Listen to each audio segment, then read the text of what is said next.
This video is for entertainment purposes only. Let's roll!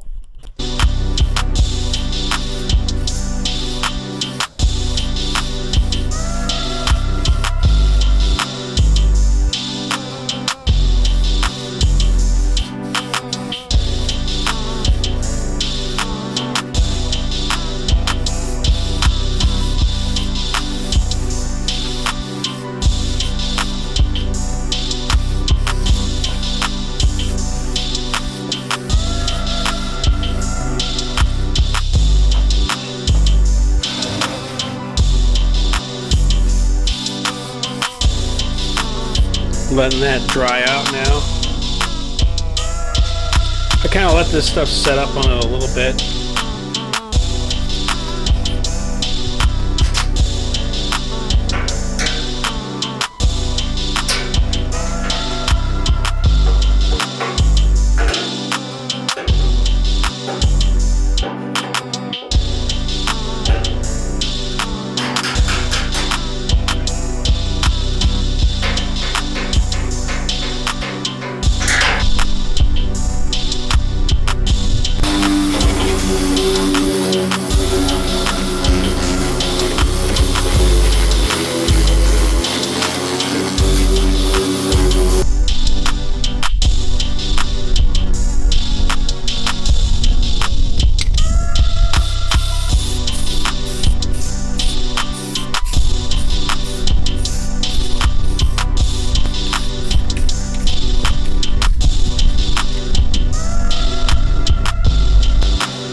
So I got my hinges,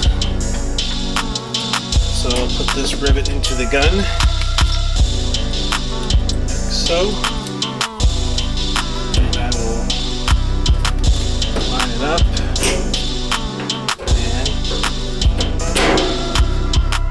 just gonna pull it in.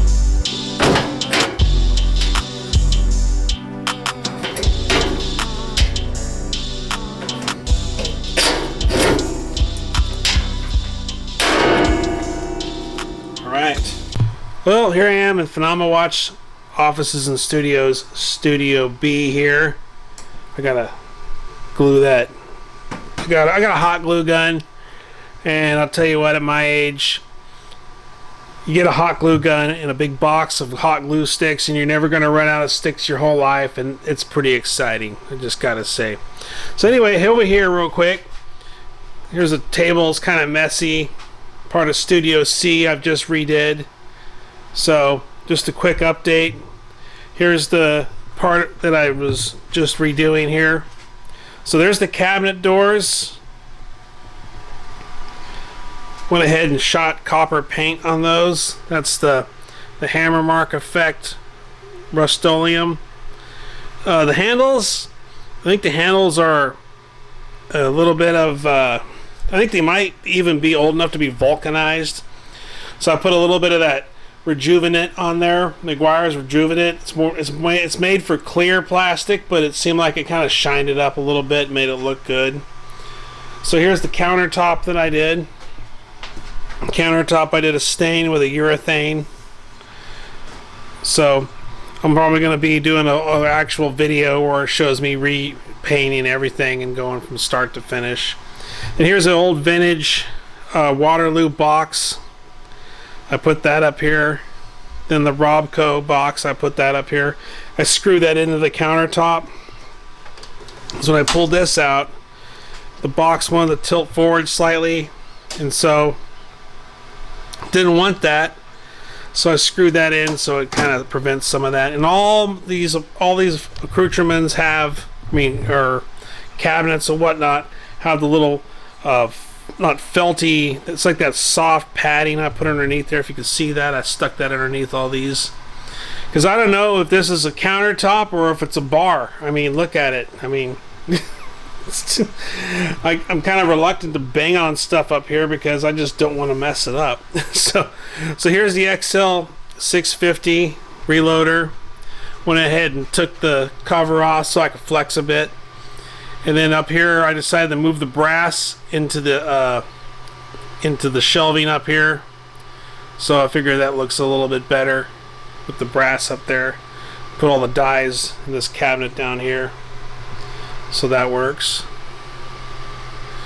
So yeah, here it is. Here's the forgot what the stain color is I used, but I filled in some putty over here. Some of the putty showed, some of the putty didn't, but I mean, if you can see the way that this area here looked, it looked horrible, and I really managed to turn it around with the stain job. Got the router out and routed these out here.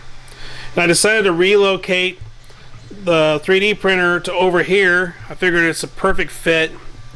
The pulley doesn't protrude out the front. I have plenty of clearance. And so that's turning out to be pretty good. And I got a print going on right now. So that's going to be interesting to see how that turns out. So I just wanted to give everybody a quick update on what the Phenomewatch offices and studios, Studio C, turned out to be like, and it's looking pretty good so far. Okay, so hey, don't let anybody hate on your offices and studios. Don't worry about the haters, just let the haters worry about you. See you on the next one.